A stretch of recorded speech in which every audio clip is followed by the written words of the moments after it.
नमस्कार, बहुत स्वागत है आपका। मैं हूं आपके साथ प्रेरणा मिश्रा और बुलेटिन की शुरुआत करेंगे बड़ी खबर के साथ। दंतेवाड़ा में सुरक्षा बलों को बड़ी कामयाबी हाथ लगी है। यहां नारायणपुर बॉर्डर पर थुलथुली के जंगल में पुलिस नक्सली मुठभेड़ हुई, जिसमें सुरक्षा बलों ने 36 नक्सलियों को मार गिराया है। साथ ही नक्सलियों के हथियार भी बरामद किए हैं। पुलिस के मुताबिक मारे गए नक्सलियों की संख्या बढ़ सकती है।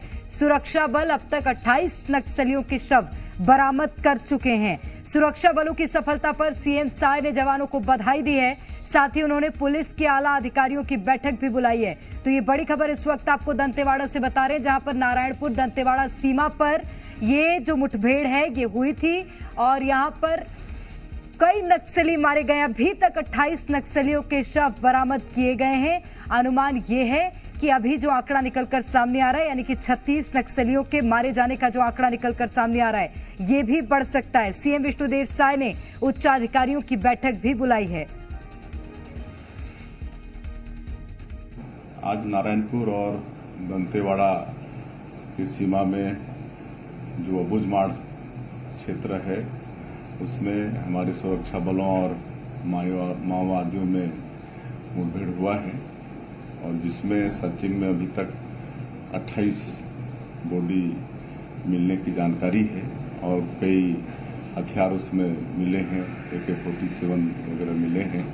और मैं समझता हूँ कि अब तक का ये बहुत बड़ा ऑपरेशन हुआ है और इस सफलता के लिए मैं अपने जवानों को बहुत बहुत बधाई देता हूँ। उनके मतलब साहस को हम नमन करते हैं और हम पहले से ही माओवादियों से कहते आए हैं कि वो लोग हिंसा का रास्ता को छोड़ के विकास की मुख्यधारा से जुड़ें और अब डबल इंजन सरकार के कारण हम लोग मजबूती के साथ लड़ रहे हैं और माओवाद अंतिम सांस गिन रहे हैं और बहुत जल्दी छत्तीसगढ़ में शांति स्थापित होने वाली है। और आज हम बीजापुर के दौरे में थे तो वहाँ पर नक्सल पीड़ित लोगों से मिले भी और आज की घटना के बाद शायद उनको और विश्वास उनका बढ़ गया होगा कि निश्चित रूप से छत्तीसगढ़ से माओवाद का मतलब समापन होने वाला है। और ज्यादा जानकारी लेंगे इस वक्त हमारे रूपेश गुप्ता, हमारे एसोसिएट एडिटर फोन लाइन पर जुड़ गए हैं। रूपेश, एक बहुत बड़ी सफलता है ये छत्तीसगढ़ के इतिहास में। मैं कहूंगी कि इतनी बड़ी संख्या में एक साथ नक्सली मारे जाना बड़ी सफलता है। और अभी यहां से क्या अपडेट मिल रहे हैं, अभी कितना आंकड़ा और बढ़ सकता है, अनुमान क्या है, बताइएगा।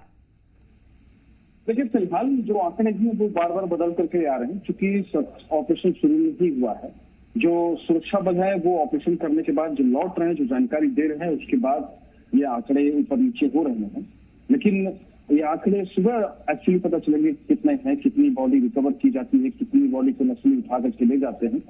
लेकिन जो बड़ा सवाल है कि इस वक्त मुख्यमंत्री विष्णुदेव साय अपने निवास में उन्होंने पुलिस के अधिकारियों से बैठक ली, इस ऑपरेशन के बारे में पूरी जानकारी हासिल की और आगे क्या एक्शन रहेगा, किस तरह से नक्सलवाद को खत्म करना है, किस तरह से नक्सलवाद के खिलाफ डट करके इस ऑपरेशन के बाद जिस तरह से सुरक्षा बलों का हौसला बुलंद हुआ है, उसको किस तरह से बरकरार रखते हुए आगे बढ़ना है, इसको लेकर के तमाम बातें, तमाम चर्चाएं हुई हैं, रणनीतियां बनी है।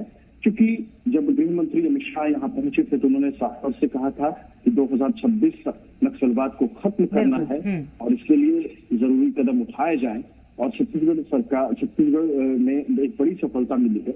माड़ का इलाका है, नक्सल प्रभावित इलाका है और यहाँ पे बड़ी कामयाबी मिली है। माना यह जाता है कि यहाँ पे पहुंचना बहुत मुश्किल होता है। दो जिले लगते हैं, दो जिले से ऑपरेशन को अंजाम दिया गया। स्ट्रैटेजी के तहत इसको काफी दिन तक अदायगी की गई, उसके बाद फिर उनके मूवमेंट पर नजर रखी गई और फिर उसके बाद दो तरफ से नक्सलियों को घेरा गया। हालांकि जो जानकारी आ रही है, पुलिस के जो ऑफिसर्स हैं वो कह रहे हैं कि पहले उन्होंने नक्सलवादियों को कहा कि वो सरेंडर कर दें, लेकिन जब नक्सलवादियों ने फायरिंग शुरू की तो उसके बाद एनकाउंटर में नक्सलियों को मारा गया। रूपेश, चर्चाएं ये भी थी कि शाम 7 बजे तक तो फायरिंग रुकी नहीं थी और ये मुठभेड़ जो थी वो इसी तरह से जारी थी। अब क्या वहां पर मुठभेड़ थम गई है? जो ऑफिशियली जानकारी है उसके मुताबिक मुठभेड़ थम गई है। जो गोलीबारी है वो खत्म हो चुकी है, क्योंकि रात का अंधेरा था और कंपनी 6 जो नक्सलियों की बटालियन है उसको घेरा गया था।